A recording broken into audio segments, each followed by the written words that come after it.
વડોદરામાં દશામાની શોભાયાત્રામાં નાચવા બાબતે ઝઘડો થતા યુવક પર હુમલો કરવામાં આવ્યો હતો, જેમાં ઈજાગ્રસ્ત યુવકનું સારવાર દરમિયાન મોત થયું હતું. પાણીગેટ પોલીસે મર્ડરના કેસમાં 3 આરોપીઓને ઝડપી પાડ્યા છે.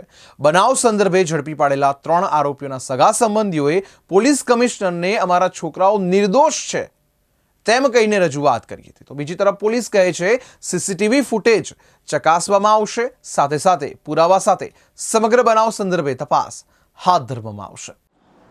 જે મોડી રાતના 1 તારીખનો જે બનાવ હતો એ સંદર્ભે પોલીસ તરફથી પોલીસને જાણ થતાં કે એક 20 વર્ષનો છોકરો છે જેને જે સરઘસ નીકળ્યું હતું દશામાનું, એની અંદર એ પ્રોસેશનની અંદર માથાકૂટ થઈ છે અને એ છોકરાને માથામાં વાગતા એને એડમિટ કરવામાં આવ્યો છે, જેના આધારે પોલીસ તરફથી ફરિયાદ નોંધવામાં આવેલી હતી અને એ જે વિક્ટિમ છે ભોગ બનનારનું મૃત્યુ થયું છે, જેના આધારે એ ફરિયાદ જે દાખલ થઈ હતી એમાં 302નો ઉમેરો કરીને આગળની તપાસ હાલમાં ચાલી રહી છે. અલગ અલગ વિડીયો ફૂટેજ અને ટેકનિકલ સોર્સિસના આધારે 3 આરોપીઓની પાણીગેટ પોલીસ સ્ટેશન દ્વારા ધરપકડ કરવામાં આવેલી છે અને આ સાથે સાથે એની ટેસ્ટ આઇડેન્ટિફિકેશન પરેડ અને અન્ય જે ફોરેન્સિક અને લગતા પુરાવા છે એના આધારે હજી આગળની તપાસ ચાલુ છે અને વધુ તપાસના અંતે જો બીજા કોઈ આરોપીઓ હશે તો એને પણ અરેસ્ટ કરવામાં આવશે. હમણાં જે 3 આરોપીઓ પકડાયા છે એમના પર પણ પેલી જે નવી કલમ મુજબ 103 છે તે લાગુ કરવામાં આવી છે એમને? હાલ જે વિક્ટિમ છે એને શરૂઆતમાં જે ઇન્જરી હતી અને ઇન્ટરનલ હેડ ઇન્જરીના કારણે એને ગંભીર જે ઈજા થઈ હતી અને એના કારણે એનું જે મૃત્યુ થયેલું છે એના આધારે આરોપીઓની ધરપકડ 302 હેઠળ જ કરવામાં આવી છે.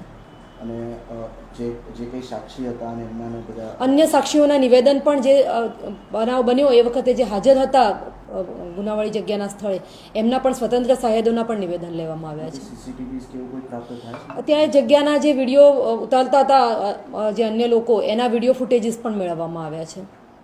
અહીં અમે એના માટે આવ્યા છે કે ગધરા માર્કેટનો દશામાનું આગમન હતો ત્યારે દશામાની મૂર્તિ આવતી હતી ત્યારે ધક્કાધક્કીમાં છે ને મેટર થઈ ગઈ, મેટર ત્યાં થઈ ગઈ છે દશામાની મૂર્તિમાં, તો એ મેટર ત્યાં જ પૂરી થઈ ગઈ.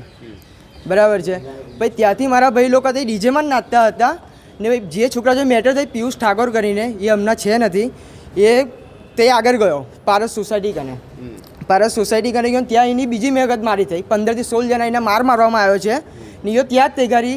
બધા પબ્લિક બી એવું કહે છે કે ત્યાં જ પડી ગયેલો ને મારા ભાઈ લોકો હતા ગધરા માર્કેટ જ ને પોલીસવાળાએ ગલત રીતમાં મારા ભાઈ લોકોને આરોપી દોષ કર્યો છે. અમારી માંગણી એ છે હવે જો પોલીસવાળા કંઈ કશું કર્યું નહીં, હવે માંગણી એ છે કે તમે જ અમારા ભગવાન છો, તમે જ કંઈ કરો. પોલીસવાળાથી એવું જ કીધું છે કે હવે આ લોકો આરોપી છે, હવે પોલીસવાળાથી કોઈ આશા રહી નહીં અમારી. આજે કઈ રજૂઆત કરવા તમે? અમે કલેક્ટરની ઓફિસમાં આવ્યા છીએ, એમની માંગ આપણે હા પોલીસ ભવન એવી માંગણી છે કે અમને ન્યાય આપો. બસ મારા ભાઈ લોકો મુજરીમ નથી ને એમને ન્યાય આપો એટલે આપો તમે લોકો. અમે કમિશનરની ઓફિસે આવ્યા છે ત્યારે જ્યારે કુલદીપ કરીને છે જે સાક્ષી રહ્યો છે એને પોલીસ સ્ટેશનમાં આવીને એ કર્યું છે, મંજૂરી આપી છે કે આ છોકરા નથી 3 ત્યાં મારવામાં. જ્યારે એને 15-17 લોકોએ માર્યો હતો ત્યારે પણ ખુદ ત્યાં હતો કુલદીપ અને એને કબૂલ્યું છે પોલીસ સ્ટેશનમાં પણ કે આ છોકરાઓ 3 નથી ત્યાં મારવામાં, તો પણ હજી મારા ભાઈ લોકોને છોડવામાં આવતા નહીં. શું માંગ છે આપણી? આપણે એક જ માંગ છે કે એ લોકોને નિર્દોષ જાહેર કરે. ટોળો કેટલો હતો? ડીજે વાગ્યું ત્યારે ટોળો કેટલો હતો? હવે આગળનું શું છે આપણને કંઈ ખબર નથી. આપણામાં ત્યાં કેટલી પબ્લિકે માર્યો, શું કેટલાએ માર્યો આપણને કંઈ ખબર નથી.